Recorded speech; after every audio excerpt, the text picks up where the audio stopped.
আসসালামু আলাইকুম ওয়া রাহমাতুল্লাহ। আলহামদুলিল্লাহি ওয়াহদাহু ওয়াসসালাতু ওয়াসসালামু আলা মান লা নাবিয়্যা বা'দাহু ওয়া আলা আলিহি ওয়া আসহাবিহি আল্লাযীনা আওফু আহদাহু আম্মা বা'দ। আউযু বিল্লাহি মিনাশ শাইতানির রাজীম। বিসমিল্লাহির রাহমানির রাহিম। وَلَقَدْ ذَرَأْنَا لِجَهَنَّمَ كَثِيرًا مِنَ الْجِنِّ وَالْإِنسِ لَهُمْ قُلُوبٌ لَا يَفْقَهُونَ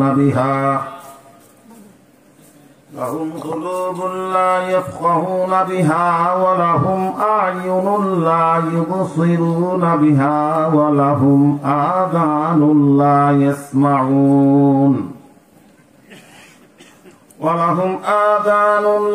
يسمعون بها أولئك كالأنعام بل هم أضل أولئك هم الغافلون صدق الله العظيم اللهم صل على محمد وعلى آل محمد সকলেই একবার দরুদ শরীফ পড়ি। আল্লাহুম্মা সাল্লি আলা মুহাম্মাদিন ওয়া আলা আলি মুহাম্মাদ কামা সাল্লাইতা ওয়া সাল্লামতা ওয়া বারাকতা ওয়া তারহামতা আলা ইব্রাহিম ওয়া আলা আলি ইব্রাহিম ইন্নাকা হামিদুম মাজিদ। চরচান্দর পশ্চিম পাড়া বন্ধুমহল কর্তৃক আয়োজিত আজকের এই ষষ্ঠ বার্ষিক ওয়াজ ও দুয়ার মাহফিলের সম্মানিত সভাপতি, প্রধান অতিথি, বিশেষ অতিথিবৃন্দ, সদরুল মুহতারাম ও মুআজ্জাজ হযরত উলামায়ে কেরাম, হাজিরিনে ইকরাম, পর্দার অন্তরালে উপবিষ্টা সম্মানিতা মা বোনেরা, দীর্ঘক্ষণ পর্যন্ত আপনারা অত্যন্ত মূল্যবান আলোচনা শুনছিলেন। আল্লাহ তাআলা যেন আমাদের প্রত্যেককে এই আলোচনাগুলোর উপর আমলের তৌফিক দান করেন। আসলে আমরা তো মানুষ, আমরা কি কুরআনে কারিমে আল্লাহ তাআলা মানুষের ৬টি নাম রেখেছেন। কয়টি নাম রেখেছেন? কি কি? একটা মানুষ হলো বাংলা, তার আরবি হলো আল্লাহ তাআলা কুরআনে কারিমে নাম রাখছেন মানুষের ৬টি। ৬টির মধ্যে একটা নাম হলো নাস। ইয়া আইয়ুহান নাস, নাস মানে কি? মানুষ। ইয়া আইয়ুহাল ইনসান, ইনসান মানে কি? মানুষ। বাশার মানে কি? বাশার মানে মানুষ। মানুষের আরো একটা নাম আছে, ওই নামটা হলো বানি আদম। নামটা কি? বানি আদম। আমাকে মানুষ হাফেজ সাহেব বলে, আসলে হাফেজ সাহেব আমি প্রথম, এই হাফেজ নামে আমার মানুষ চেনে। আল্লাহ তাআলা কোন মাখলুকের নাম উচ্চারণের আগে কাররামনা বড় বড় সররাফনা তাকলিম মাসদার থেকে কাপুরা মিম মূল অক্ষর মাদ্দা। এই কাররামনা শব্দের অর্থ হলো খালি সম্মানিত করলাম, এ কথা বললে এর প্রকৃত অর্থ হয় না, কারণ বলে কাফিররা খাস আছে তা দিয়া। অন্যান্য ভাবের থেকে যেমন মনে করেন খারাজা ইয়াখরুজু, ওলামায়ে কেরাম বলবেন, অন্য মানুষ বোঝা সম্ভব না। এই বাপটা নাসারাত থেকে আসে, তখন বাপটা লাজিম হয়। যদি বাপটাকে মুতাআদ্দি করতে চান তাহলে একটা হামজা আসলে জিয়াদা করলেন, আখরাজা ইয়াখরুজু পেলে হয়। আবার যদি মধ্যের অক্ষরটাকে তাকরীর করেন, খাররাজা ইয়াখরুজু তাকরীজ করেন, তাহলে এটা মুতাআদ্দি হয়, ডবল মুতাআদ্দি হয়। তো আল্লাহ তাআলা এই আয়াতে কারিমার মধ্যে বলছেন কাররামনা। এর দ্বারা বোঝা গেল মানুষকে আল্লাহ তাআলা সর্বোচ্চ সম্মানের অধিকারী করে সৃষ্টি করেছেন। এটা কিন্তু গায়ের শক্তিতে না, গায়ের শক্তি দিয়া, গায়ের শক্তি তো হাতির, গরুর, মহিষের, বাঘের, ভাল্লুকের অনেক বেশি। ওগুলো আল্লাহ কাররামনা তোদের কথা আম বলছেন। কোরআনে কারিমের ভাষায় কি? কোরআনে কারিমের ভাষায় কি? আম। যার চার পা আছে উনিরে আম বলে। মানুষের সবচেয়ে বেশি সম্মানী নাম খালিফা। জোরে কোন সুবহানাল্লাহ। وَإِذْ قَالَ رَبُّكَ لِلْمَلَائِكَةِ إِنِّي جَاعِلٌ فِي الْأَرْضِ خَلِيفَةً। এই মানুষের সবচেয়ে বেশি সম্মানী নাম হইল কি? খালিফা। কার? যখন কার খালিফা? আল্লাহ তাআলার খালিফা। এই আল্লাহ তাআলার খালিফা হওয়ার জন্য মানুষের যা প্রয়োজন, সবচেয়ে বেশি দরকার, সেই জিনিসটার নাম হইল আকল। আয়াতে কারিমা তেলাওয়াত করেছি, যারাকনা আই মানাহু খলাকনা ওয়ালাকাদ যারাকনা লিজাহান্নাম কাসীরাম মিনাল জিন্নি ওয়াল ইনসি লাহুম কুলুব। কালবের জমা হইল কুলুব। কাল শব্দটাকে আকল অর্থ ব্যবহার করেছে, জ্ঞান। কাল শব্দ অর্থ এখানে কি? জোরে বলেন, জ্ঞান। বোখারি শরীফ পড়বে, আমি তো পড়াই বোখারি শরীফ, বোখারি আওয়াজ। তো কাল শব্দ অর্থ কি? জ্ঞান। লাহুম কুলুব লা ইয়াফকাহুনা বিহা ফাকিহা ইয়াফকাহু, এটা হলো বুঝা। জ্ঞান ছিল, জ্ঞান দিয়া বুঝে নাই। আপনারা যত শক্তি গায়ে আছে সব শক্তি দিয়া জোরে বলতে পারবেন আলহামদুলিল্লাহ? এই পর্যন্ত কি শক্তি শেষ? না আরো কিছু শক্তি আল্লাহ দান করছে গায়ের মধ্যে? তো সবচেয়ে বেশি শক্তি এখন তো আলহামদুলিল্লাহ। এই জন্য আলহামদুলিল্লাহ তো জোরে পাওয়াইলাম। এটা হাদিসের মধ্যে আমি তেলাওয়াত করি নাই। হুজ্জাতুল ইসলাম ইমাম গজ্জালী রাহমাতুল্লাহি আলাইহি উনি ওনার কিতাবের মধ্যে দাকাইকুল আখবার কিতাবের মধ্যে লিখেছেন, আল্লাহর বান্দা যতটুকু জোরে আল্লাহর নামের জিকির করে, যত দূর থেকে এই জিকিরের শব্দ শোনা যায়, এই এরিয়ার ভেতরে জীব জানোয়ার, হাইওয়ান, প্রাণী, কীট পতঙ্গ যা কিছু এই বান্দার কণ্ঠের উচ্চারিত জিকিরের শব্দ শুনল, কিয়ামতের কঠিন ময়দানে রব্বুল আলামিনের সামনে সাক্ষ্য করবে, আল্লাহ তাআলা আমরা আপনার এই বান্দাকে আপনার জিকির করতে শুনছিলাম। কোন সিয়ায় মাফ না পেলেও হতে পারে আল্লাহ তাআলা একটা মাখলুকের সাক্ষ্যকে গ্রহণ করে ওই সিরাই বান্দাকে জান্নাত দিয়ে দেবে। এটা মাফের একটা উসিলা। অনেক কিছু শুনলো, আরো ফায়দা আছে। হাজরিন, আল্লাহর নামের জিকিরের শব্দ যত দূর পর্যন্ত শোনা যায়, এরিয়ার ভেতরে যদি কোনো কবর থাকে, আপনার আমার বলার কারণে না, রব্বুল আলামিনের নামের ইজ্জতের খাতিরে ওই এরিয়ার থেকে 40 দিনের জন্য কবরের আযাব মাফ করে দেওয়া হয়। এই জন্য আমি আলহামদুলিল্লাহ আপনাদের জোর করে বলাই নেই। এটা বুখারী শরীফের একটা হাদিস। হাসরের মাঠে আল্লাহ তাআলা আদম আলাইহিস সালামকে বলবেন, আদম রে, তুমি তোমার সন্তানদেরকে জান্নাতে এবং জাহান্নামে আলাদা করো। পয়গম্বর জিজ্ঞেস করবেন, কিভাবে করব? আল্লাহ তাআলা বলে দেবেন, 1000-এর মধ্যে 999 জন জাহান্নামী, একজন মাত্র জান্নাতি। 1000-এর মধ্যে জান্নাতি কয়জন? আমার কথা বলে বুঝাইতে পারিনি। 1000-এর মধ্যে জান্নাতি কয়জন? এই জন্যই আলহামদুলিল্লাহ বলছি যে এত হাজার হাজার লোকের মধ্যে যে প্রত্যেকটা লোক 1000 জন, তাহলে এত হাজার লোকের মধ্যে কয়েকজন লোক জান্নাতি নির্বাচন করেই আল্লাহ তাআলা জান্নাতের বাগানে আসার, বসার, কিছু বলার, কিছু শোনার তৌফিক দান করেছে। চিৎকার দিয়ে বলেন আলহামদুলিল্লাহ।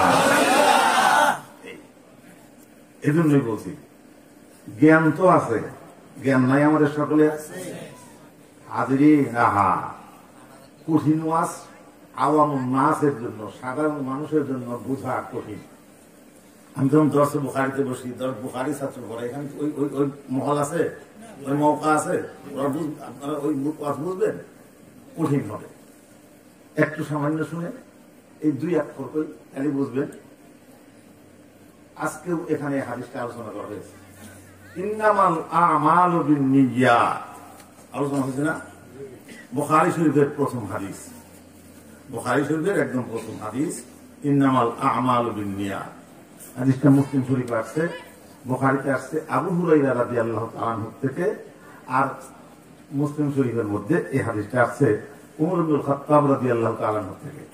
যাই হোক, এই কথাটা শুনেন, মনে রাখেন, ইন্নামাল আমালু বিন্নিয়াত, এটা আপনারা দর্শে বুখারীতে পড়ছি। মোটামুটি আমরা বুঝি সমস্ত আমল, আমলের জমা, আমলের বহু বচন। আমল বললে একটা আমল, আর আমাল বললে সমস্ত আমল। তো আমলকে কিন্তু কয়েদ করা হয় নাই, কয়েদ করা হয়েছে নিয়াতকে। নিয়াত যদি ভালো হয় তো আমলের সওয়াব হবে। এখন নিয়াত ভালো, আমল যদি ভালো না হয় সওয়াব হবে কিনা হাদিসের মধ্যে বলা নাই। হাদিসের মধ্যে মুতলাক বলা আছে ইন্নামাল আমালু বিন্নিয়াত। এখন আপনি ইন্নামাল আমালু বিন্নিয়াত, যত আমলই আছে, নিয়ত যদি ভালো হয় তো চুরি করব, কিন্তু নিয়ত হলো মসজিদে যাওয়ার জন্য, তাহলে এই হাদিস অনুযায়ী সওয়াব হওয়া লাজেম হয়। কথাটা বুঝছেন? আসলে তা হবে না। কেন হবে না? দর্শে বুখারী একটু কঠিন, দাওরার ক্লাস ছাত্রকে পড়ানো লাগে, তার বুঝে। এটা আপনাদের বুঝাইতে কষ্ট হচ্ছে না তো? এটা বুঝেন, কারণটা হইল এই আলিফ লাম রাতে অনেকেই কয় মিদাদুল উলামায়ে খায়রুম মিন দিমাইশ শুহাদা, মানে জ্ঞানীর কলমের কালি শহীদের রক্তের চেয়ে পবিত্র। জোরে কন নাউযুবিল্লাহ, আরো জোরে কন। যে ব্যক্তি এমএ পাস করলো, এটা মূর্খ না জ্ঞানী না? তাকে কেউ মূর্খ বললে আপনার এই কথা রায় দেবে না কেউ। সে ব্যক্তিও জ্ঞানী। এমবিবিএস একটা ডাক্তার, মূর্খ না জ্ঞানী? জ্ঞানী। মুতলাক এভাবে এই হাদিসকে বলা যাবে না, এর মধ্যে পেঁয়াজ আছে। ইন্নামাল আলিফ লাম বলতে যে আলিফ লামটা, এই আলিফ লামটা প্রথম হয় দ্বিপ্রকার, তাহলে জায়দা আর একটা গায়ের জায়দা। যেটা গায়ের জায়দা সেটা হয় দ্বিপ্রকার, ইসমি আর হরফি। যেটা ইসমি হয় সেটা ইসমি ফাইল, ইসমি মাফউলের উপর দিয়ে আসে, এটা কিছু লোকের জন্য বলতেছি। আর যেটা হরফি ওটা 4 প্রকার, জিনসি, ইস্তিগরাকি, আহাদে কারবি, আহাদে জেহেনি। অনেক লম্বা তাকরীর, আপনাদের কষ্ট হবে বোঝায়। এখানে আলিফ লাম হইল আহাদে কারবি, যার অর্থ হবে শুধুমাত্র নেক আমল, আর শুধুমাত্র দ্বীনি ইলম, তালাবুল ইলমি ফারিদা আলা কুল্লি মুসলিম। জ্ঞান হাসিল করা প্রত্যেক মুসলমানের জন্য ফরজ। জ্ঞান হাসিল করা বিয়ে পাস করলেই ফরজ আদায় হয়ে গেল? কেন হবে না? এই তালাবুল ইলমের মধ্যে আলিফ লামটা, এই আলিফ লামটা জিনসি না, ইস্তিগরাক না, সমস্ত এলেমকে অন্তর্ভুক্ত করে নাই, শুধুমাত্র কোরআনী এলেমকে অন্তর্ভুক্ত করা হয়েছে। সুতরাং এই হাদিস দ্বারাও, ইন্নামাল আমাল দ্বারাও, আলিফ লাম দ্বারাও শুধুমাত্র আমলে সালেহাতেই অন্তর্ভুক্ত করা হয়েছে। আমলে সাইয়্যা না, গুনার আমল না, বাস সব শেষ। এগুলো কঠিন আলোচনা, আপনাদের কাছে সহজ আলোচনা। আপনারা যারা এখানে বসছেন, বাপ, ভাই, মা, দাদা, দাদি, নানা, নানি, শ্বশুর, শাশুড়ি, ভাই, বন্ধু, আত্মীয় স্বজন, মানে যে যাদের নাম আমি বললাম, এদের মধ্যে যে কোনো একজন মারা গেছে। সকলেই, অনেকেই মারা গেছে, অনেকের কিছু কিছু মারা গেছে। প্রত্যেক শ্রেণীর লোকের একজন দুজন যদিও মারা যেয়ে থাকে, উনি তো আল্লাহু আকবার হাত দেখান। আলহামদুলিল্লাহ। এমন কোন মানুষ আছে নাকি পৃথিবীতে যার কোন আত্মীয় স্বজন কেউ মরে নাই? আপনারা কি মরবেন? আমি কি মরবো? সেদিন বোধহয় তাফসীর করছিলাম নাকি, আজকে ওটা না। মরবো যে কবে মরবো? আগামীকাল সকালবেলা হতে পারে আমি একজন কবরের মানুষ। সম্ভব না অসম্ভব? আল্লাহ, ও কথা আমাদের মনে নাই। এটা তো হাইওয়ানের স্বভাব, মানুষের স্বভাব না। হাজরিন, নিজ হাতে নিজ জীবনে বহু মানুষকে আমি আমার মা দুঃখিয়ে নিয়ে নিজ হাতে কবরে শুয়াইছি। এই গত মঙ্গলবারে, আগের মঙ্গলবারে আমার ছোট ভাই কবরে শুয়াইছি। হাজরিন, আপনারা প্রত্যেকেই নিজ নিজ আপন আত্মীয় স্বজনদেরকে জিন্দগির মতো জীবনের মতো কবরে শোয়াইছেন। আর কোনদিন ওই লোকটা এই পৃথিবীতে ফিরবে না। আমি যদি চলে যাই আর কোনদিন এই দেশে ফেরা নাই। কথা ঠিক কিনা? একটু কবরের কথা চিন্তা করেন। কবরে যাওয়ার কথা বড় সাংঘাতিক কঠিন কথা, মরণের কথা বড় সাংঘাতিক কঠিন কথা। আদিন ইমান নিয়ে যদি কবরে না যাওয়া যায়, অবস্থা কিন্তু খুব কঠিন হবে, খারাপ হবে, ভীষণ আযাব হবে কবরের মধ্যে। লম্বা চুরি আসতে করি কত আর কত দিকতে ভাইজান যে কথার ইঙ্গিত আমার দিলেন সেদিন বলছিলাম, ও তো বিশাল লম্বা চুরি ওয়াজ, তাওয়ারিখের ওয়াজ, সহিহ বুখারী শরীফ আসছে। আল্লাহ হাজিরিন, দুইটা ওয়াজ আমি করি, আমাদের সকলের জন্য দরকার। মাদান নবী সাল্লাল্লাহু আলাইহি ওয়াসাল্লাম সহিহ বুখারী শরীফ বিহাইদিল মক্কাতা ওয়াল মদিনা। একদিন নবীজি মক্কাতুল মুকাররমা, না হাদিসটা আসলে অন্যান্য হাদিস থেকে সহিহ বুখারীতে মদিনাতে বিল মদিনাতি আবিল মক্কাতা এরকম আছে, কিন্তু অন্যান্য হাদিস দ্বারা মদিনার কথাই সাব্যস্ত করা হয়েছে। তবে মদিনায় আল্লাহ নবী একদিন মদিনাতুল মুনাওয়ারায় দুটা কবরের পার্শ্ব দিয়ে যাবার সময় থমকে দাঁড়িয়ে গেলেন। নবীজি বললেন, এই কবর দুটার মধ্যে সাংঘাতিক আযাব শুরু হয়েছে।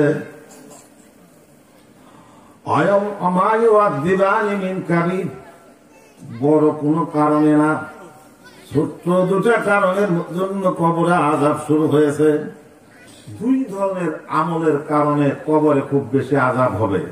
কয় ধরনের আমলের কারণে? ইমানদারদের জন্য, বেঈমানদের জন্য না। বেঈমানদের কোনো হিসাবই নাই। আমি মোটামুটি ওয়াজ নেন, 3 শ্রেণীর লোক কবরে কিয়ামত পর্যন্ত কোনো আযাব হবে না। কয় শ্রেণীর লোক? 3 শ্রেণীর লোক কিয়ামত পর্যন্ত কবরে কোনো আযাব নাই। তার দুইটা হলো আল্লাহর ইচ্ছা আর একটা হলো বান্দার ইচ্ছা। আরে আল্লাহর ইচ্ছা কি আর বান্দার ইচ্ছা কি? আল্লাহর ইচ্ছা, যদি কোনো ঈমানওয়ালা মানুষ শুক্রবারে মারা যায়, কিবারে মারা যায়? ওই ব্যক্তি কিয়ামত পর্যন্ত ওই ব্যক্তির কবরে কোনো আযাব হবে না। 2 নম্বরে, কোন ব্যক্তি যদি রমজান মাসে মারা যায়, কি মাসে? ওই ব্যক্তির কবরে কিয়ামত পর্যন্ত কোনো আযাব হবে না। তো শুক্রবারে মারা যাওয়া আর রমজান মাসে মারা যাওয়া, এটা বান্দার ইচ্ছা না আল্লাহর ইচ্ছা? আল্লাহর ইচ্ছা। আর একটা কইছি কি? আরেকটা কইছি কি? বান্দার ইচ্ছা। বান্দার ইচ্ছাটা কি? বান্দার ইচ্ছা ফরজ নামাজ পড়ার সাথে সাথেই যদি কোন লোক আয়াতুল কুরসি পড়ে, ফরজ নামাজ পড়ার সাথে সাথে কি করে? আয়াতুল কুরসি পড়ে, এই ব্যক্তি মারা যাবার সাথে সাথে তার কবরটা জান্নাতের বাগান হয়ে যায়। যদি না জানেন, জেনে নেবেন। জানতে অনেক সময় লাগবে না, ছোট্ট মানে অল্প একটু মাত্র যাই না যাইলেন তিলাওয়াত করবেন। সব সময় ফরজ নামাজের পর তিলাওয়াত করলেই যথেষ্ট। আদিন শুনেন, যেই 2টা কারণে কবর বেশি আযাব হবে, এই 2টা কারণ আমি বলার পরে আমার কথার যে ওয়াজ যেখান থেকে বলতে বলছে সেখান থেকে একটু বলি। কোরআন শরীফ তিলাওয়াত করলে তাফসীর কি বলবো একটু শুনেন খালি, এটা আমাদের সকলের দরকার। এর আগে আমি একটু লম্বা ঘটনা বলবো। হাদিসের মধ্যে আছে, তাফসীর ইবনে কাসীর তিলাওয়াত করবেন আছে, আমি ওখান থেকে তিলাওয়াত করছি, আপনাদের শোনাই দিই, শুনেন। একজন সাহাবী, এই সাহাবীর নাম সাদ ইবনে মুআজ রাদিয়াল্লাহু আনহু। সাহাবীর নাম কি? জোরে কোন? কে এই সাদ ইবনে মুআজ? কত মর্যাদার সাহাবী তা জানতে হবে। এই সাহাবী মদিনার আনসার সাহাবীদের সবচেয়ে বড় নেতা। বদরের যুদ্ধের দিন মক্কাতুল মুকাররমা থেকে মদিনায় হিজরতের মাত্র 1.5 বছর।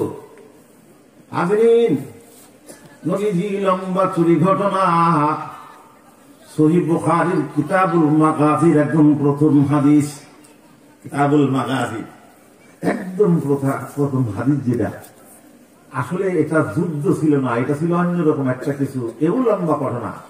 যাই হোক, আল্লাহ তাআলার ইচ্ছায় নবীজির সাথে বদরের যুদ্ধ হয়ে যায় দ্বিতীয় হিজরির 17ই রমজান, বৃহস্পতিবার দিবাগত রাত।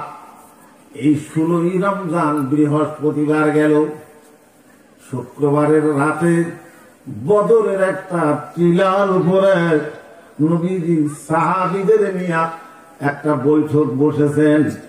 বৈঠকের লোক সংখ্যা 313 জন। বৈঠকের লোক সংখ্যা কয়জন? 313 জন। হাজরিন, এই 313 জন সৈন্য, 2টা মাত্র ঘোড়া, 60টা মাত্র উট, আর 80 খান মাত্র তরবারি। অবস্থা বলেন, ঘোড়া মাত্র 2টা, আর উট মাত্র 60টা, তরবারি মাত্র 80 খান। বাকি সাহাবীরা আবার অবস্থা এমন, কত কত সাহাবীরা পেটে পাথর বেঁধে নবীজির সাথে যুদ্ধের ময়দানে হাজির। হাজির বিপক্ষের সৈন্য সংখ্যা 1000, প্রধান নেতা আবু জেহেল, 1000 সৈন্য, 900 উট, আর ঘোড়া হলো 200, 100 সৈন্য, মাথার তালু থেকে পায়ের তালু পর্যন্ত লোহার পোশাকে ঢাকা। আর সবচেয়ে বড় পলওয়ান যারা, উতবা সাহেবার মতো পলওয়ান একাই 100 সৈন্যের সাথে মোকাবেলা করতে সক্ষম। এই ধরনের বড় বড় পলওয়ানরা আবু জেহেলের সাথে বদরের যুদ্ধে যোগদান করেছে। এই 2 দলের সাথে যুদ্ধ, এটা কোন যুদ্ধ হইল? 313 জন মানুষ, তার মধ্যে অপ্রাপ্ত বয়স্ক 5-7 জন। যুদ্ধের জন্য প্রস্তুতি আগামীকাল সকালবেলায় শুরু হবে। নবীজি সাহাবীদের নিয়ে পরামর্শ করতেছেন। সাহাবীরা বক্তৃতা শুরু করছেন, এক একজন এক এক রকম বক্তৃতা, সকলেরই পরামর্শ, হুজুর আপনি যদি আমাদেরকে নিয়ে সমুদ্রে ঝাঁপিয়ে পড়েন, আমরা আপনার সাথেই আছি। বাকি বিমার পর্যন্ত যদি যান, আমরা আপনার সাথে আছি, কোনো অসুবিধা নাই, কোনো চিন্তা করবেন না। হাজরিন, এ সময় একজন সাহাবী দাঁড়িয়ে গেলেন। এই সাহাবীর নাম সাদ ইবনে মুআয। দেখেন, এই লোকটার কথাই বলবো। মদিনার জান্নাতুল বাকিতে হজ করছেন আপনারা। হাজী সাহেব আছেন একজন? হাজী সাহেব নাই? মারহাবা। এই যে হাজী সাহেব মদিনার জান্নাতুল বাকি জিয়ারত করছেন। জান্নাতুল বাকিতে সাদ ইবনে মুআযের কবর। হাজরিন, সাদ দাঁড়াই বলতেছে, নবী গো, আমার একটা কথা বলো। হুজুর, যুদ্ধের ময়দান, আগামীকাল সকালবেলায় যুদ্ধ শুরু হবে। যুদ্ধের মধ্যে হার জিত একটা হবেই হবে। আমার একটা প্রস্তাব। কি প্রস্তাব স্যার? নবী গো, আপনারে আমরা যুদ্ধের ময়দানে যাইতে দিব না। আপনার জন্য এই টিলার উপরে খেজুরের ডাল দিয়ে একটা ছাউনি তৈরি করে দেই। আপনি খেজুর গাছের ডালের নিচে ছায়ার নিচে বসে বসে দিক নির্দেশনা দিবেন। আপনার কথা মতো আমরা যুদ্ধ চালিয়ে যাব। কারণ যদি আপনি যুদ্ধের ময়দানে যান, খোদা না করুক, যদি নবী শাহাদাত বরণ করেন, কিয়ামত পর্যন্ত এই পৃথিবীতে আর নবুয়তের সূর্য উদয় হবে না। এই জন্য আপনাকে যুদ্ধের ময়দানে যাইতে দিব না। আপনার পাশে দ্রুতগামী একটা উট বেঁধে রেখে যাব। যদি আপনি লক্ষ্য করেন, দেখতে পান আমরা শহীদ হয়ে গেলাম, উটের উপর সওয়ার হয়ে পাহাড়ের পিছন দিক দিয়ে মদিনায় চলে যাবেন। আমাদের থেকেও আপনাকে অনেক বেশি ভালোবাসে এমন মানুষ মদিনাতে বহু রয়ে গেছে। ওরা জানে না, জানলে পিছনে থাকতো না। নবীজি সাদের জন্য খুব দোয়া করলেন। আদিন যুদ্ধ শুরু হয়ে যাবার আগ মুহূর্তে খুব সকালবেলা ফজরের নামাজ পড়ে নবীজি সিজদায় পড়ে কাঁদতেছে। আল্লাহ, আব্দুল্লাহ ইবনে আব্বাসের থেকে হাদিসটা বর্ণিত আছে, আল্লাহুম্মা আনশুদুকা আহদাকা ওয়া ওয়াদাক, সহিহ বুখারী শরীফের নবীজি দোয়া করতেছে, আল্লাহ আনশুদুকা আহদাকা ওয়া ওয়াদাকা আল্লাহুম্মা ইন শি'তা লাম তুবার। সৈন্য সংখ্যা তো জানাইলাম, আল্লাহ তাআলা পেটে খাবার নাই, পাথর বাঁধা, অস্ত্র দিতে পারি নাই, এই নিষ্ঠুর দল নিয়ে বদরের জমিনে হাজির। আল্লাহ, এই দল যদি বদরের জমিনে শহীদ হয়ে যায়, কিয়ামত পর্যন্ত পৃথিবীতে আপনাকে আল্লাহ করে ডাকবেন মতো কেউ থাকবে না। আল্লাহ তাআলা আপনি আমাকে সে যে সাহায্যের প্রতিশ্রুতি দিয়েছিলেন, এখন আমার খুব প্রয়োজন। নবীজি মাথা জমিনে রেখে এমন কান্দন শুরু করছে, বারবার নবীজির মাথা থেকে রুমাল পড়ে যায়। আবু বকর সিদ্দিক রাদিয়াল্লাহু তাআলা আনহু মাথার উপরে রুমালটা উঠিয়ে দেয়। নবীর কান্না দেখে সাহাবীরা কান্দন শুরু করছে। আবু বকর সিদ্দিক রাদিয়াল্লাহু তাআলা আনহু নবীজির কাপড় ধরে কাঁদতেছে, হাসবুকা ইয়া রাসূলুল্লাহ, হুজুর আর কাঁদেন না, যথেষ্ট হয়ে গেছে। এমনি মুহূর্তে আল্লাহ তাআলা ফেরেশতা জিবরাইলকে পাঠিয়ে দিলেন, যা জিবরাইল নবীর খবর দিয়ে আয়। খবরটা কি? ইস্তাকুলু লিল মুমিনিন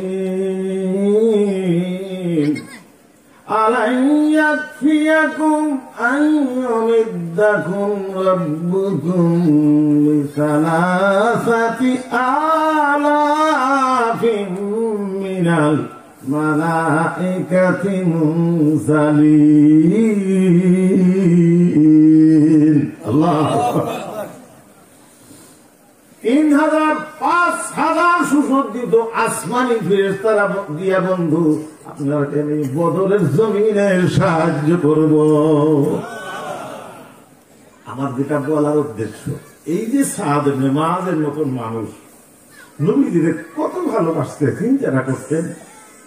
এই সাদ ইবনে মুআয রাদিয়াল্লাহু তাআলা আনহু বুখারী কিতাবুল মাগাজি পাবেন, দ্বিতীয় খণ্ডের মধ্যে। খন্দকের যুদ্ধের সময় ওনার ডান হাতের বাহুতে একটা তীর বিদ্ধ হয়ে রক্ত কেটে যায়। রক্তক্ষরণের ফলে সাদ ইবনে মুআয শহীদ হয়ে যান। লম্বা ঘটনা সংক্ষিপ্ত করলাম। আজমিন সাদ ইবনে মুআযের জানাজায় নবীজি নিজে ইমামতি করেন। পায়ের মাথার উপর ভর করে নবীজি সাদের জানাজায় হাজির হন। সাহাবীরা কয়, হুজুর এমন করতে জিন্দেগিতে তো কোনোদিনও দেখি নাই, কারো জানাজায় তো নবী আপনি এইভাবে পায়ের আঙ্গুলের উপর ভর করে জানাজা পড়েন নাই। ওই দেখো, সাদ ইবনে মুআয এত নেকবক্ত সাহাবী ছিলেন।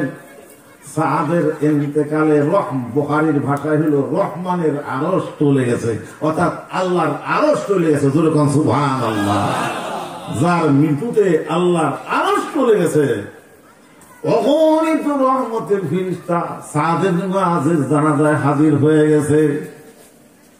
এই জন্য আমি ব্যস্ত। সাদ ইবনে মুআযকে যখন হাফেজ ইবনে কাসির তাফসীরের মধ্যে লিখেছেন, সাদ ইবনে মুআযকে যখন মদিনার জান্নাতুল বাকির গোরস্থানে দাফন করা হয়, সাথে সাথে চিৎকার দিয়ে নবী বলতেছে সুবহানাল্লাহ, আল্লাহু আকবার। চিৎকার দিয়ে বললেন আল্লাহু আকবার। নবীজির চিৎকারে সাহাবীরা হতভম্ব হয়ে গেছে। হুজুর এত জোরে আল্লাহু আকবার চিৎকার দিলেন। তো শোনো, দুই দিক থেকে সাদ ইবনে মুআযকে এই কবরের মাটি এমন চাপ দিতেছে, জলদি করে তোমরা আমার সাদের জন্য আল্লাহ তাআলার দরবারে দোয়া করো। নবীজি দোয়া করলেন, সাহাবীরা দোয়া করলেন, সাথে সাথে নবীজি সুবহানাল্লাহ বললেন। হুজুর এই কথা বলার কারণ কি?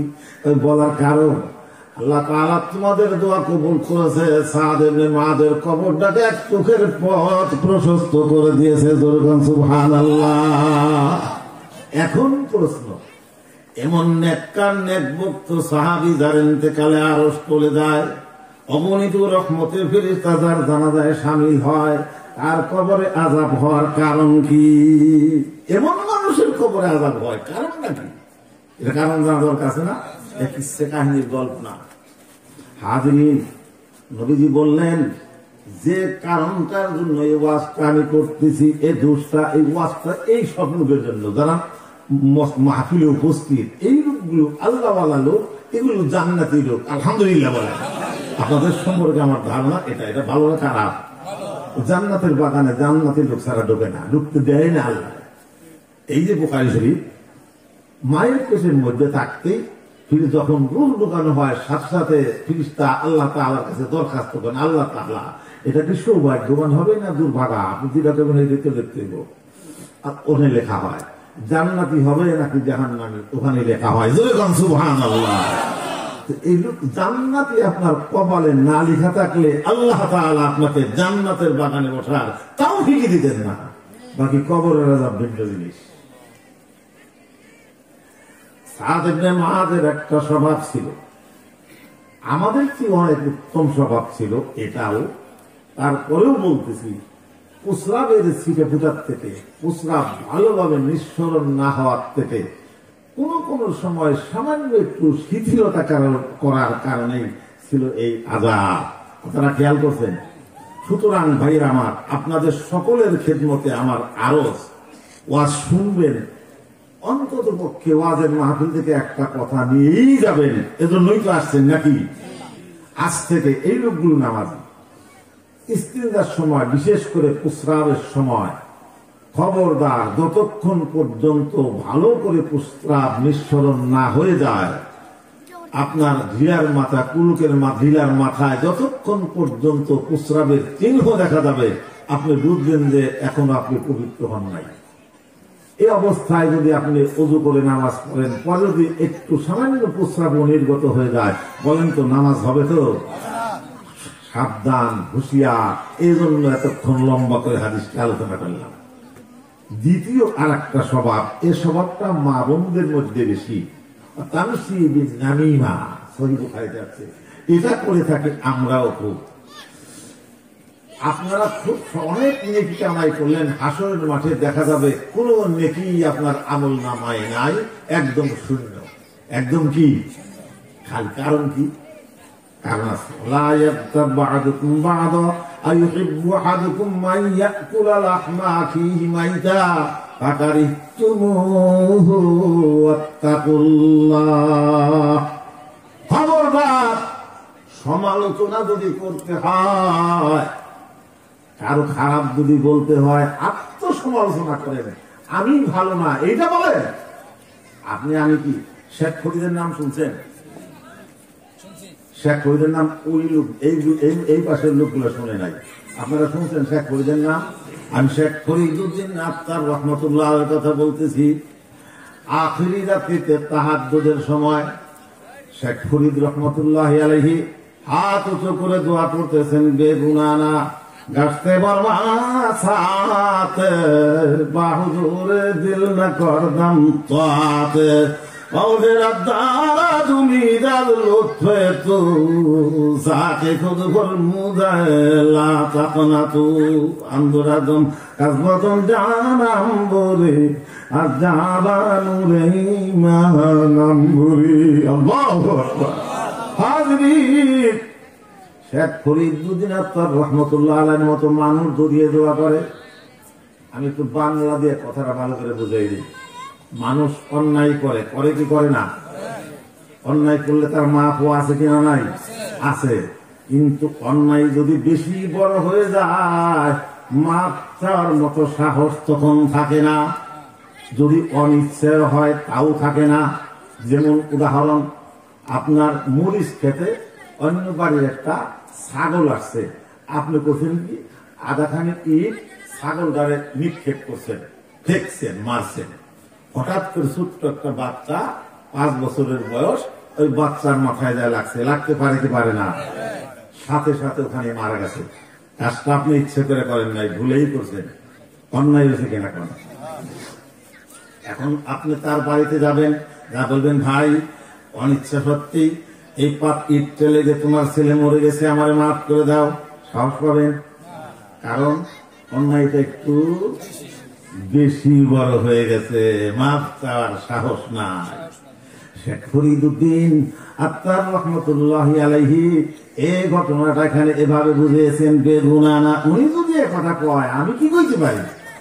আমার হুজুর একটা গল্প করতেন, গল্পটা হলো এরকম। সেটা হলো গোজারা নৌকা পাড়ি দিতেছে, তো একজন লোক এত মোটা ঘাড় ঘুরেতে পারে না, এই সামটার মোটা, এরকম লোক আছে না? আল্লাহ আমরা দেখাইছে দুইজন মানুষ মদিনা শরীফে। হায় রে আল্লাহ রে, এত মোটা মানুষ আমি আর জীবনে দেখি নাই, ঘাড় ঘুরেতে পারে না মোটার জোরে, এটা একটা অসুখ।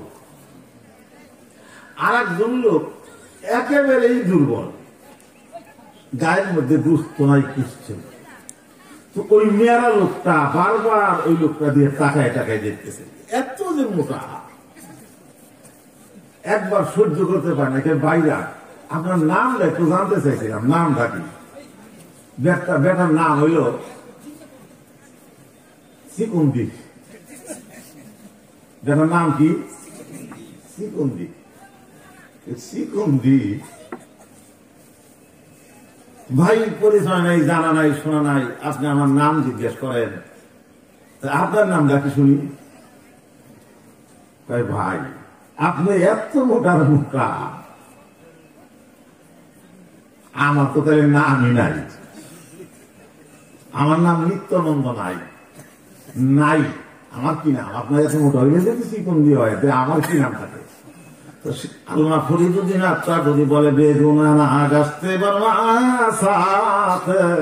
বাহুদুর দিল না করদাম তোয়াত, আল্লাহ তাআলা গুনাহ ছাড়া শেখ ফরিদের জীবনে একটা মুহূর্ত কাটে নাই। কথা বুঝছেন অবস্থা? শেখ ফরিদ আখেরি রাত্রিতে তাহাজ্জুদের পর দোয়া করতেছে, বেগুন আনা গাছতে পারবা সাথে বাহুজুরি দিল না করদাম পাতে, হুজুরি কর দিয়া গোটা জিন্দেগিতে একটা বন্দি করতে পারি নাই। তুমি তার লুৎফে তু যাকে খুদ ফরমুদায় লাকাতনা তু, মাপ তো চায়, অন্যায় করলে মাপ চায়, কিন্তু অন্যায় বেশি বড় হয়ে গেলে মাপ চাওয়ার যেমন সাহস থাকে না। ফদিন আপনার বলতেছে মামুহের আব্দা রাজুমি দার লুৎফে তু যাকে খুদ ফরমুদায় লাকাতনা তু, আল্লাহ তাআলা মাপ চাওয়ার মতো সাহস আমার নাই, এত গুনাহ জিন্দেগিতে করে ফেলেছে, মাপ চাওয়ার মতো সাহস নিয়ে আপনার সাইডে হাত বাড়াবো এই সাহস নাই। শুধু একটা কারণে সাহস পেয়েছি, কোরআনে কারিমে আগেই ঘোষণা দিয়েছেন লা তাকুনাতু মির রাহমাতিল্লাহ, আমার রহমত থেকে নৈরাশ হয়ো না। পাহাড় পরিমাণ গুনাহ যদি তুমি করো, আমি সাগর পরিমাণ দয়া দিয়ে তোমার সব গুনাহ ভাসাই দেব। এই আশায় আমি তোমার কাছে মাপ চাইতে সাহস পেয়েছি। হাজিরিন, এটা কপালের ফের, ভাগ্যের ফের। ভাগ্যে যদি না হইতো এই সুন্দর মাহফিল এলাকায় যে কয়জন লোক আছে শুনছে, আমাদের এমপি মহোদয় উনি যদি কোন রকম এখানে একটু কদম রাখতেন তাহলে এর অর্ধেক লোক হইতো না, ঠিক না? আল্লাহ, ওরা তো জান্নাতের বাগান না। আগেই তো কইছি 1001 1001 সংখ্যা ঠিক হইয়াছে, ছিল এখন আলহামদুলিল্লাহ। কপালের ফের। হাজিরিন, এটাই হলো ভাগ্য। আমি ছোট্ট একটা কিচ্ছা করি, কঠিন সকলের জন্য বোঝা যায় না, বোঝা কষ্ট। ভাগ্য যদি ভালো না হয়, কপালে যদি ইমান লেখা না থাকে, আবু তালেবের মতো মানুষ আমার বড় কান্না পায়। মক্কাতুল মুকাররমার কবরস্থানের নাম হলো জান্নাতুল মুআল্লা। আমি তো কিছু আরবি জানি, আরবিতে মোটামুটি কিছু ওয়াজ করতে পারি আমি সামান্য। তো আরবিতে আমি বলতেছি আমার সবচেয়ে দিলের একটা তামান্না, প্রথমবার যখন আমি ভর্তি গেলাম 98 সালে, ওই সময় এই গত 14তে বিবিলে গেছি, ওই নানান জায়গায় যাওয়া সম্ভব ঘটে নাই। হাজরিন, আমার দিলের তামান্না, দিলের খাহের, দিলের ইচ্ছা,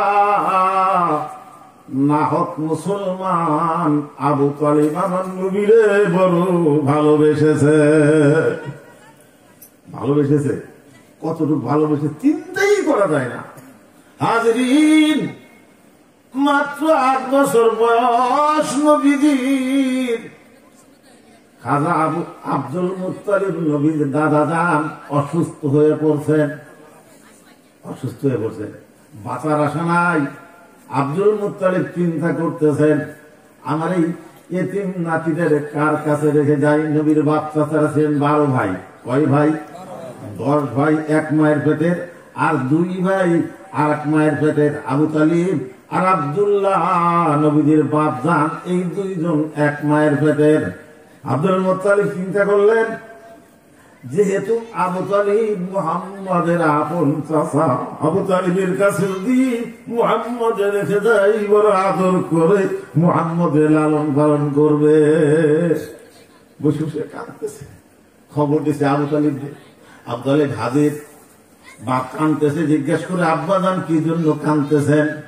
আবু তালিব রে, কিছুদিন হলো আমি অসুস্থ, মন বলতেছে বাঁচবো না, মরতে তো হবেই, তার জন্য দুঃখ নাই, একটা দুঃখ লইয়া কবরে যাই। কি দুঃখ আব্বা যান? কয়ে দেখ রে আবু তালিব, আমার এই নাতিটা মুহাম্মদ। আপনারা যারা গেছেন নবীদের ঘরটা দেখেন নাই? হাজরিন, আবু তালিব মুহাম্মদের তো মা নাই রে, আব্বা নাই, মায়ের পেটের একটা ভাই নাই, বোন নাই। রাস্তায় দাঁড়াই থাকে, মুহাম্মদের রাস্তার থেকে করে আনার লোকেই মক্কাতে নাই। ক্ষুধা লাগলে, না খেয়ে থাকলে মুহাম্মদের মুখে 1 লোকমা খাদ্য গুঁজে দেবে, এই মানুষ এই মক্কাতে নাই রে। আমি মরে গেলে আমার এই এতিম নাতিটা একা একা কার কাছে থাকবে, কার গলা জড়াই ধরে ঘুমাবে রে? আবু তালিবকে ওর মুখে 1 লোকমা খাদ্য গুঁজে দেবে, এই চিন্তায় কান্দি। পারবি? আমি যদি মরে যাই, আমার এই মুহাম্মদের নিজের সন্তানের মতো ভালোবাসা দিয়ে লালন পালন করতে ওয়াদা করছে বাপের কাছে। এই দেখে 1 বিন্দু রক্ত থাকা পর্যন্ত আব্বা যান আমি মুহাম্মদের জর্রা পরিমাণও কষ্ট হইতে দিব না। এ ওয়াদা অক্ষরে অক্ষরে প্রতিপালন করেছেন আবু তালিব। নবীজির বয়স যখন 50, তখন আবু তালিব মারা যায়। হাজরিন, পরপর 3টা বৈঠক হয়েছে, লম্বা চুরি হয়ে যায় কথা। 3য় বৈঠকের সময় সব কুরাইশ নেতারা একত্রিত হয়ে আবু তালিবকে বলতে শুরু করলো, আবু তালিব শোনো, এই মক্কার সবচেয়ে সুন্দর একটা ছেলে তোমাকে আমরা দেব, আর মক্কার সবচেয়ে বড় ধনী তোমারে বানাই দিব, বিনিময়ে শুধু তুমি তোমার ভাতিজা মুহাম্মদকে আমাদের হাতে হস্তান্তর করবে।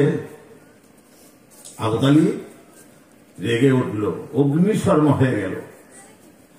শুনে রাখো, 1 হাতে চন্দ্র আর 1 হাতে সূর্য যদি দাও, দুনিয়ার কোন কিছুর বিনিময়ে আমি আমার ভাতিজাকে তোমাদের হাতে অর্পণ করব না।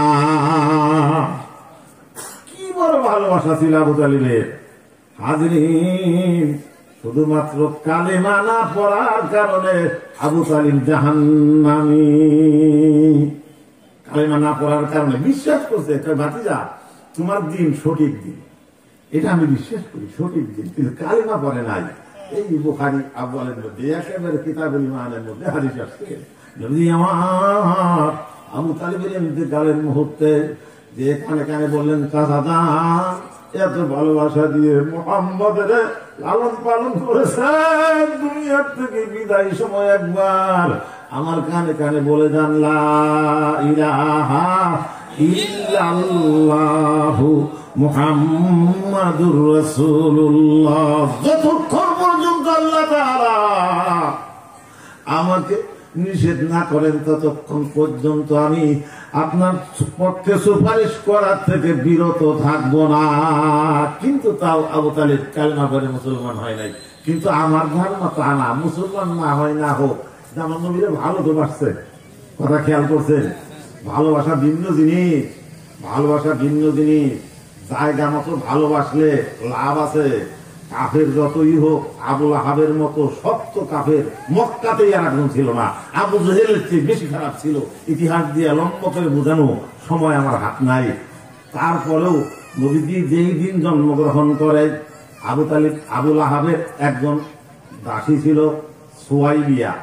এই সুয়াইবিয়া দাসীরা আবুল আহাবকে সংবাদ দিয়ে বলেছিল, আমাদের দেশে এই প্রথাটা এখনো চালু আছে, ছেলে সন্তান মেয়ে হোক ছেলে হোক যাই হোক, যে খবর দেয়, খবর একটা কাপড় চুপড় কিছু হাতিয়ে দেয় না, এটা প্রথাটা দেখা যায় এখন থেকে শুরু না, এটা অনেক আগের থেকে ছিল।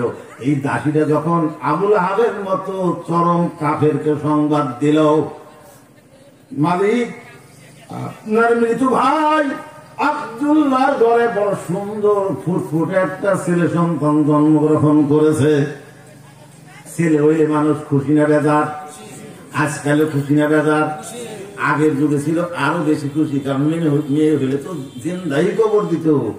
এই ছেলে ভাতিজার ঘরে, ভাইয়ের ঘরে ভাতিজার জন্ম হয়েছে, খুশিতে আত্মহারা হয়ে আবু তালিব আবুল আহাব এই দুই আঙ্গুল, মধ্যের আঙ্গুল শাহাদাত আঙ্গুল উঁচু করে ইশারা করে বলল, সাউদিয়ারে কি দিয়ে তোকে পুরস্কার দেব? তুই আজাদ, তুই আজাদ, তুই আজাদ। একটা মশলা জানেন, তিন কথা তিনটা জিনিস আছে, বললেই হয়ে যায়। তিনটা জিনিস আছে, কি জোরে কন, বললেই হয়ে যায়। কয়টা জিনিস বললেই হয়ে যায়? আমি একটা মাস্টার শিখাই যাই, তিনটা জিনিস বললেই হয়ে যায়, আর কিচ্ছু লাগে না, শুধু বললেই সাথে সাথে হয়ে যায়। দিলে থাকুক না থাকুক, মুখে বললেই হয়ে গেল। কি সে তিনটা জিনিস? এক নম্বরে বিয়ে করা। এক নম্বরে কি? বিয়ে করা মন চায় না, বাপে জোর করে করাইতেছে, খালি কবুল, মুখ দিয়ে কইলেন বিয়ে হয়ে গেছে। সাক্ষীদের মোকাবেলায় কবুল কইলে হয়ে গেছে, এই এক। দুই নম্বরে বিয়ে ছাড়া, দিলের মধ্যে যাই থাকুক ছাড়ার ইচ্ছেই নাই, মানে জোর করে ছাড়াইতেছে, যদি আপনি তালাক তালাক বলে দেন, বাস বউ তালাক। এই দুই। আর একটা হইল গোলাম আজাদ। আজাদ বললেই সাথে সাথে আজাদ, যেহেতু আজাদ বলছে সাথে সাথে আজাদ। হাজরিন, এত বড় কাফির, কত সুন্দর লম্ব ওয়াজ হাদিসের মধ্যে আসছে, এটা কি কর সময় আছে? থাক নাই। হাজরিন, এই আবুল আহাব, ওনার এক ভাইয়ের নাম আব্বাস রাদিয়াল্লাহু তাআলা, নবীদের বাদশা। তাদের মধ্যে মুসলমান হয়েছে মাত্র দুইজন। কয়জন? দুইজন। কেরা কেরা? আব্বাস রাদিয়াল্লাহু তাআলা আনহু আর আমির হামজা রাদিয়াল্লাহু তাআলা আনহু। যারা গেছেন হজে, দেখাচ্ছেন মদিনা উহুদের ময়দানে, হযরত আমির হামজার কবর কত লম্বা, চুরি কবর। আমির হামজা রাদিয়াল্লাহু তাআলা আনহু আর আব্বাস রাদিয়াল্লাহু তাআলা আনহু, এই দুইজন মাত্র কালেমা পড়ে মুসলমান হয়েছেন। এই আব্বাস রাদিয়াল্লাহু তাআলা আনহু একদিন স্বপ্নে আবুল আহাবকে দেখে জিজ্ঞাসা করতেছে, ভাইজান কবর অবস্থা কি? কয় ভীষণ খারাপ। তবে আমি আমার যে দুই আঙ্গুল উঁচু করে মুহাম্মাদুর রাসূলুল্লাহ জোরে জোরে কোন সাল্লাল্লাহু আলাইহি ওয়াসাল্লামের জন্মের সংবাদ শুনে দুই আঙ্গুল দিয়ে ইশারা করে আমার দাসীকে আজাদ করেছিলাম, প্রতি সোমবারের ওই মুহূর্তে এই দুই আঙ্গুলের চারির নিচ দিয়া সাদা এক প্রকার গলিত পদার্থ বের হয়, ওগুলো চুষে চুষে পান করলে আমার শাস্তি অনেকটা কমে যায়। জোরে কোন সুবহানাল্লাহ। এত বড় কাফের আবুল আহাবের শাস্তি, আবু তালিবের শাস্তি হবে জাহান্নামের মধ্যে সবচেয়ে কম শাস্তি, একমাত্র নবীজিকে ভালোবাসার কারণে। বন্ধু, নবীজি বলেছেন কালেমা না পড়ার কারণে আযাব তো সবচেয়ে কম হবে। আযাবটা হবে কি? এক জোড়া জাহান্নামী আগুনের তৈরি জুতা আবু তালিবের পায়ের মধ্যে পরাই দেওয়া হবে। ওই জুতার তাপের চোটি ইউলি মিনহা দিমাগুহু, হাদিসের ভাষায় তার মাথার মগজগুলো উতলাইয়া উতলাইয়া পড়তে থাকবে। এটা হবে জাহান্নামের সবচেয়ে কম আযাব। কথা বুঝতে পারলাম? কি অবস্থা তাই বুঝেন। সুতরাং হাজরিন, দুনিয়াতে যে কয়েকদিন জীবিত থাকবো, এই যে আমলটার কথা বলতেছি, দেখেন নবীজির এত আপন, এত কাছের মানুষ, নবীজির এত ভালোবাসা সত্ত্বেও শুধুমাত্র ঈমান না আনার কারণে আবু তালেবের মতন মানুষ জাহান্নাম থেকে মুক্তি পায় নাই। আমি জান্নাতুল মোয়াল্লার গেটে যে পুলিশে জিজ্ঞেস করছি, আইনা কাবানো আবু তালিব, আল্লাহর কসম সত্যি কথা বলছি শোনেন, আমার এই কথা শোনার সাথে সাথে পুলিশের চোখ লাল হয়ে গেল। এমন অবস্থা, পুলিশ যেন আমার ধরতে চায়। আমি কারণটা কি, কি অন্যায় করলাম? হাদা, ওরা জাল করতে পারে না, হাজাল জাল করে, আমরা তো হাদা, ওরা কয় হাদা মাহাদা। কি ব্যাপার, তুমি আবু তালেবের কবর খুঁজতেছো কেন? আমি তো আপনাদের আগেই বলছি, উনি যে কালিমা পড়ে নাই, মুসলমান হয় নাই, আমি জানি না। কি বলেন আমি জানি না? আমি তো জানি, কিন্তু ওনার কবরটা দেখতে চাইলাম, জান্নাতুল মোয়াল্লা কবর, আমার নবী আবু তালেব বড় ভালোবাসতেন, কবরটা দেখে যায়, আর কিছু দেখা। আমি চিন্তা করলাম পুলিশটা রাগ হয়ে গেছে, সে একজন কাফের, আমি কি জন্য তার কবর দেখতে চাই। পরে কথা শুরু ঘুরাইয়া আমি কবর খাদিজা কাঁদিন, মা খাদিজার কবর কোথায়, একটু আগায় যাও। আল্লাহ, চিন্তা করেন নবীজির চাচা নবীজির এত ভালোবাসছে, তারপরেও তার নাম বলা যায় না, একমাত্র কালেমা নাই, এই কারণে। কথা ঠিক কিনা? সুতরাং আপনাকে কালেমাওয়ালা মুসলমান হতে হবে। হাসরের মাঠে বলছিলাম, অনেক নেক আমল করছেন, হাসরের মাঠে উঠে দেখবেন একদম জিরো, কোন আমল আপনার খাতার মধ্যে নাই, সব শূন্য। কারণটা কি? এই কারণটাই আমাদের মধ্যে বেশি।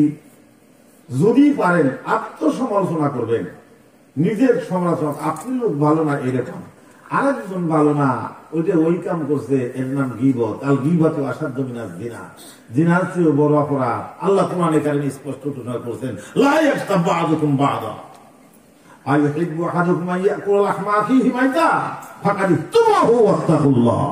এটা আমার কথা না, আল্লাহর কথা, কোরআনে কারিম। খবরদার, কেউ যদি কারো গীবত করে, ভালো মানুষ হন। ভালো মানুষ হতে হলে এই শর্ত, প্রথম, কারো গীবত শিকার করবেন না, নিজের গুনার দিকে নিজে তাকাই দেখেন, আমার জিন্দেগিতে যেসব গুনাহগুলো রয়েছে, ওই গুনার দিকে যদি তাকাই, অন্য কারো নিন্দা করার সাহস আমার কিভাবে থাকতে পারে? আল্লাহ জানি না আমাকে মাফ করবেন কিনা। অন্য লোকের গীবত শিকার নিয়ে ব্যস্ত থাকলে আপনার নেক গুলো তার আমল নামায় চলে যাবে, তার গুনাহগুলো আপনার আমল নামায় চলে আসবে, আপনার নেকের আমল ফটফটা সাদা হয়ে যাবে। কষ্ট করে তাহাজ্জুদ করছেন, কোরআনে কারীম তিলাওয়াত করছেন, রোজা করছেন, দেখবেন যে হাটের মাঠে কিচ্ছু নাই, সব ফটফটা। আপনারা কে কে গীবত করবেন না? আল্লাহু আকবার, হাত দেখান। আলহামদুলিল্লাহ, হাত নামান। যদি হঠাৎ কারো কথা বলেন, নাম বলবেন না, নাম না বললে গীবত হবে না। অনেক মানুষ এরকম করে। খবরদার, নিজের গুনার দিক তাকাবেন। আমি শুধু আমলের জন্য দুইটা কথা আপনাদের বললাম, বাকি ওনার কথা থেকে আবার ফিরে আসছি। যেহেতু বলে গেছেন যে বাকি কথাটা শুনবো, এ কথাটা আমি না বললেই নয়। তো এ কথাটুকুর অর্থ হইল, নবী প্রেম ইবাদতের স্বাদ, যদি ঈমান থাকে। এই হাদিসটা আমি বলছিলাম, বুখারীতে দুই জায়গায় আছে হাদিসটা। একটা রাবি মা আয়েশা সিদ্দিকা রাদিয়াল্লাহু তাআলা আনহা, আর একটা হইল উমর ইবনুল খাত্তাব রাদিয়াল্লাহু তাআলা আনহু, এই দুইজন। তো ভাইজান আমার, মা আয়েশার কথাটা আমি বলতেছি এবং সংক্ষিপ্তভাবে ঘটনাটা বুঝে নেব, আমল করব। আল্লাহ তাআলা যেন প্রত্যেককে আমলের তৌফিক দিয়ে দেয়, জোরে বলেন আমিন। এইবার শুনেন, চাঁদনি রাত, মা আয়েশার বয়স 18 বছর বয়সের সময় নবীজি দুনিয়ার থেকে বিদায় ইন্তেকাল করেছেন। মা আয়েশার বয়স তখন মাত্র 18, তখন ইন্তেকাল করেছেন। কিছুদিন আগের ঘটনা। হাজরিন, চাঁদনি রাত, কোটি কোটি নক্ষত্র আকাশে উদিত হয়েছে, চিন্তাও করা যায় না কোন মানুষ গুনতে পারবে। মা আয়েশা নবীজির পার্শ্বে বসা, আকাশের নক্ষত্রগুলোর দিক তাকিয়ে মা আয়েশা জিজ্ঞেস করতেছেন, ইয়া রাসূলুল্লাহ, আপনারা কোন? সাল্লাল্লাহু আলাইহি ওয়াসাল্লাম। মনে রাখেন না কেন, নবীজির নাম শুনলে আপনার সবচেয়ে প্রিয় মাহবুব হাসরের মাঠে সব আপনাকে দেখে পালাবে, পাগলের মতো দৌড়াইয়া যে লোকটা এই মহান বিপদের দিন আপনাকে বাঁচানোর জন্য দৌড়িয়ে আসবে, তিনি হলেন মুহাম্মাদুর রাসূলুল্লাহ। আল্লাহ কতটুকু দয়ালু! একমাত্র আল্লাহ তাআলা নবীজিকে হাউজে কাউসার দান করবেন। ইন্না আতাইনা, নিশ্চয়ই আপনাকে আমি দান করছি কাউসার। কাউসার কথার বহুত তাফসীর আছে। একটা হলো মানে কাউসার আমরা হাউজে কাউসার বুঝি, মনে করেন হাউজে কাউসারটা কিন্তু ছোটখাটো না। মাদারিজুন নবুওয়াত কিতাবের মধ্যে শেখ আব্দুল হক মুহাদ্দিস দেহলভী রাহমাতুল্লাহি আলাইহি লিখেছেন, হাউজে কাউসারের এক একটা দিক হবে 1 মাসের পথ। জোরে বলুন সুবহানাল্লাহ। এইদিকে 1 মাসের পথ, ওদিকে 1 মাসের পথ, চতুর্দিকে 1 মাসের পথ, কত বছর বিশাল। হাজরিন, নবীজি হাসরের ময়দানে উঠে চিৎকার দিয়ে বলবেন, আইনা আবু বকর, ওমর, উসমান ও আলী। 4 জনের নাম ধরে ডাক দিলে লাব্বাইকা ইয়া রাসূলুল্লাহ বলে এই 4 জন সাহাবী নবীর সামনে হাজির হলে নবীজি 4 জন সাহাবীকে 4 কোণে দাঁড় করাবেন। এক কোণে আলী কাররামাল্লাহু ওয়াজহুকে দাঁড় করাইয়া একটা ঝান্ডা আলী কাররামাল্লাহু ওয়াজহুর হাতে ধরে, আলী রে এই ঝান্ডা নিয়ে দাঁড়িয়ে থাক। হাদিসের মধ্যে আছে তুদনাস শামসু ইয়াউমাল কিয়ামাতি মিনাল খালকি হাত্তা তাকুনা মিনাকা মিকদারি মিল। এত কাছে বিশাল সূর্য আসার কারণে সূর্যের তাপে চলে ঝলক করে পুরো মাটির জমিন তামা হয়ে যাবে, পিপাসায় কাতর হয়ে আর গরমের চোটে ঘামতে ঘামতে হাদিসে আসছে ওয়ায়ালজিমুল আরকু ইলজামা, লাগাম পর্যন্ত ঘামে ডুবে যাবে, পিপাসায় কাতর হয়ে মানুষ বেহুশ বেকার পানি তালাশ করতে থাকবে।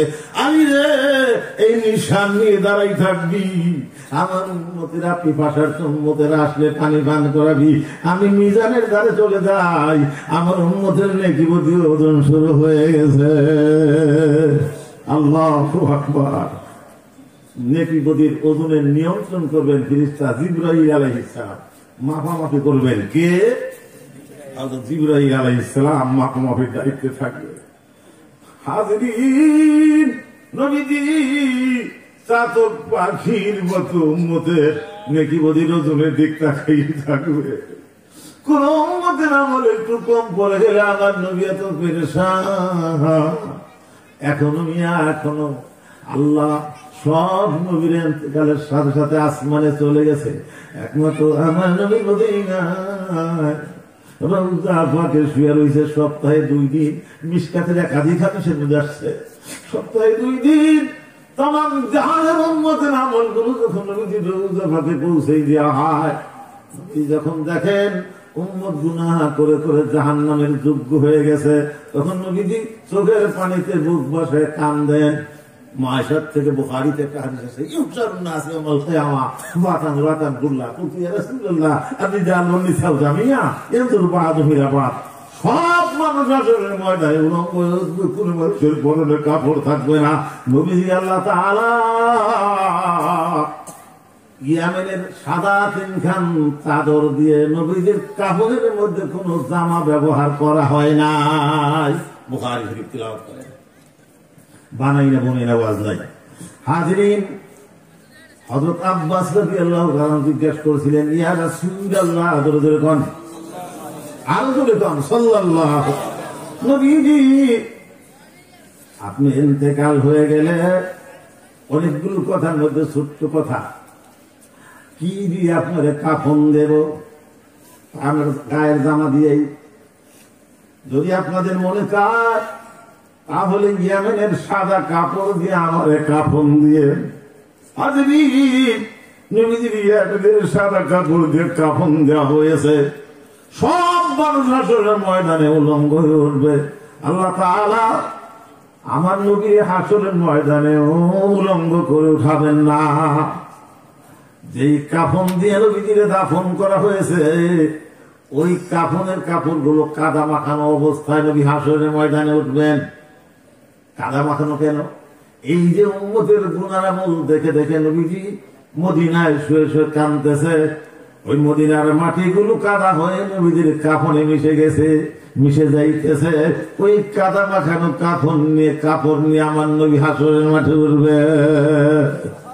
আল্লাহ হাজির বন্ধুকেরা সব নবী নাফসি নাফসি বলবে, একমাত্র নবী যে উম্মতি বলবে মহাবিপদের দিন যে নবী আমার জন্য এত পাগল হয়ে এখনো কান্দে, হাসরের ময়দানে সিজদায় করে কানবেন, এমন কান্না শুরু করবেন লম্বা চুলে। হাদিসের শেষ অংশ ইরফা রাসাকা ইয়া মুহাম্মদ, হাদিসের শেষ অংশ তো হে মুহাম্মদ, আল্লাহ তাআলা এত ভালোবাসেন নবীজিরে। কোরআনে কারিমে 4 জায়গায় নবীজির নাম আছে। কয় জায়গায়? 4 জায়গায়। 25 জন পয়গাম্বরের নাম। উলুল আযম মাকামের পয়গাম্বর 6 জন বা 5 জন পয়গাম্বর। প্রত্যেক পয়গাম্বরকে ডাকার সময় কোরআনে কারিমের ভাষা দিয়ে আল্লাহ ডাক দিয়েছে, ইয়া মূসা, ইয়া ইব্রাহিম। ইয়া মানে হে, বাংলা ভাষায় কই হে মূসা, হে ইব্রাহিম, হে ঈসা। আল্লাহ তাআলা বন্ধুরে কি পরিমাণ ভালোবাসতে, ডাক দেওয়ার সময় হে করে ডাক দেয়, ডাক দিছে ইয়া আইয়ুহাল মুজাম্মিল, ইয়া আইয়ুহাল মুদাসসির। কম্বল মুড়ি দিয়া নবী শুয়ে আছেন, আল্লাহ ডাক দিছে হে কম্বল মুড়ি দিয়ে শুনেওয়ালা বন্ধু আপনি উঠেন, জোরে কোন সুবহানাল্লাহ। হে মুহাম্মদ আপনি উঠেন। এই আল্লাহ কয় নাই কি পরিমাণ ভালোবাসে।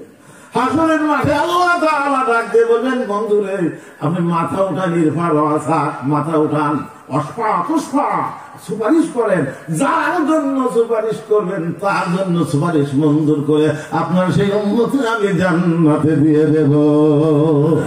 তাহলে বন্ধু, আসল বন্ধুর কথা ভুলে গেছি, নকল বন্ধু এটা আনা নেই।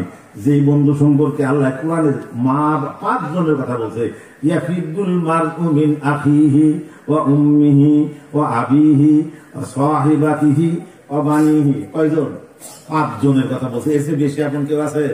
ভাই, মা, বাপ, স্বামী, স্ত্রী, ছেলে, সন্তান, এর চেয়ে আপন কেউ আছে?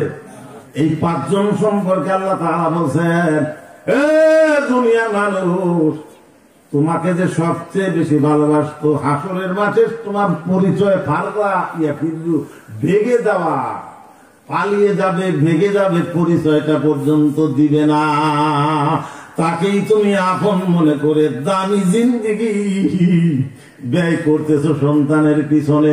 তোমার জন্য বন্ধু কিছুই করো না। খবরদার, হুঁশিয়ার। নবী প্রেম ইবাদতের সার। মা আয়েশা সিদ্দিকা রাদিয়াল্লাহু তাআলা আনহা কোটি কোটি নক্ষত্র দেখে নবীজিকে জিজ্ঞেস করলেন, ইয়া রাসূলুল্লাহ, আপনারা কোন? এতক্ষণ তো এই জন্য ওয়াজ করলাম, সাল্লাল্লাহু বাইরে ওই ব্যক্তি নবীর বেশি ভালোবাসেন।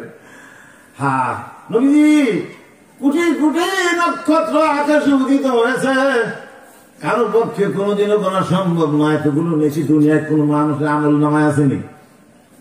নবী বললেন আছে। নবী কে সেই সৌভাগ্যবান ব্যক্তি? কয় সেই সৌভাগ্যবান ব্যক্তির নাম হইল ওমর। মায়েশা খুশি হওয়ার কথা না? বেজার? বেজার বাপের নাম কই নাই? হুজুর আমার আব্বাজানের খবর কি? কয় তোমার আব্বাজানের খবর শোনো। আয়েশা আবু বকরের এক রাত্রের বন্দেগী উমরের গোটা জিন্দেগির বন্দেগীও একত্র করলে সমান হবে না। উমর কোন মকামের মানুষ ছিল যদি আমি এইটুক বলতে যাই অনেক লম্বা হবে। অন্তত এতটুকু খালি জানেন, বলে আনাবি আদি, আমার পর কোন নবী নাই। যদি আমার পরে কেউ নবী হতো লাকানা ওমর। কি লাকানা ওমর? তাহলে ওমর হতো। এই মকামের মানুষ হইল ওমর। এই ওমরের গোটা নবীদের সাথে সব যুদ্ধে যোগদান করেছেন। এই উমরের গোটা জিন্দেগির বন্দেগী একত্র করলে আবু বকরের এক রাত্রির বন্দেগী সমান হয় না। ওই বন্দেগীটা আর কিছু না বন্ধু, ওই বন্দেগীটা হলো নবী প্রেম। কথা খেয়াল করছেন? যদি খালের তলা না থাকে, মাছ যত ধরেন থাকবো দু একটা। ইমান যদি না থাকে, যত ভালোবাসা থাকো ওই বগুনুলা। আমরা না বুঝে অনেক শিরকি বিদআতের মধ্যে লিপ্ত হইয়া ইমানদারে বরবাদ করতে কিচ্ছু লাগবে না। কথা খেয়াল করছেন? খবরদার, শিরিক বিদআতের থেকে হুঁশিয়ার, শিরিক বিদআতের থেকে হুঁশিয়ার, শিরিক বিদআত থেকে সাবধান, হুঁশিয়ার। ইমান ধ্বংস করবেন না। অনেক কথা বলতে মন চায়, আমলি কিছু কথা। গায়েবের খবর কে জানে? আপনারা সন্দেহ আছে? অনেক লোকেরা বক্তার আওয়াজ করবে, রাত নবীজি গায়েবের খবর জানতেন। নাউযুবিল্লাহ। আল্লাহর কথা ঠিক না, এই বক্তার কথা ঠিক? আল্লাহ কয়, কুল লা ইয়ামলিকু নাফসি নাফআন ওয়ালা দাররান ইল্লা মা শাআল্লাহ ওয়া লাউ কুনতু আ'লামুল গায়বা লাস্তাকসারতু মিনাল খায়রি ওয়া মা মাসানিয়াস সু। আরেক জায়গায় কয়, ইনদাহু মাফাতিহুল গায়বি লা ইয়ালামুহা ইল্লা হু। এগুলা কে বলেছে? কোরআন শরীফ না? বানাই বলতেছি। আল্লাহ তাআলা বলেন, গায়েবের খবর আমি আল্লাহ ছাড়া কেউ জানে না। নবী যদি গায়েব জানতেন একথা বলতেন নিজে, হে রাসূল আপনি বলে দেন তো ভালো ছাড়া খারাপ কোনদিন আমাকে স্পর্শ করতো না, বলে দেন। সুতরাং ইমানি তাকাদা আছে এখানে। কেউ যদি বিশ্বাস করে নবী গায়েব জানে তাহলে তার ইমান ধ্বংস হয়ে যাবে, কারণ কোরআনের পরিপন্থী মতে বিশ্বাসী সাব্যস্ত হবে। কথা ঠিক কিনা? খবরদার, চলবে না। কোন বক্তা মক্কার কথা, তক্তার কথা মানি না, আল্লাহর কথা মানি। কার কথা মানি? আল্লাহ তাআলা নবীজি অনেক গায়েব কথা বলছেন। আরে গাধা, গায়েব কথা বলছেন? নবী বলছেন। আল্লাহ তাআলা জানাই দিয়েছেন ওহীর মাধ্যমে। নবী বলছেন কিয়ামত পর্যন্ত কি কি হবে নবী বলছেন। এটা নবী বলছেন না আল্লাহ জানাই দিছে? আল্লাহ জানাই দিছে, নবী বলছেন। যেটা জানাই নাই এটা কিছুই বলতে পারেন না। কথা খেয়াল করছেন? এটা আমাদের বিশ্বাস, এই ইয়াকিনের মধ্যেই থাকতে হবে। খবরদার, নবী গায়েব জানে না, এটা একটা ইয়াকিন, বড় বিশ্বাস। আমলের মধ্যে যদি তিনটি জিনিস না থাকে তার আমল কোনো কাজে লাগবে না। 1 নম্বর ইতিকাদ, 2 নম্বর ইসলাহ, 3 নম্বর ইখলাস। আল্লাহ তাআলা আমাদের প্রত্যেককে সহি আমল করার জন্য এই 3টা আমল যেন আমার প্রত্যেক ভালো আমলের মধ্যে থাকে, এই তৌফিক দান করুন। বলেন আমিন। 1 নম্বর হলো ইতিকাদ, 2 নম্বর ইসলাহ, 3 নম্বর ইখলাস। এই 3 আমলের যে কোনো একটা যদি আপনার আমলের মধ্যে ঘাটতি থাকে সে আমল কোনো কাজে লাগবে না, বাতিল। মাশাআল্লাহ। আসলে রাত তো আমাদের অনেক বেশি হয়ে গেছে।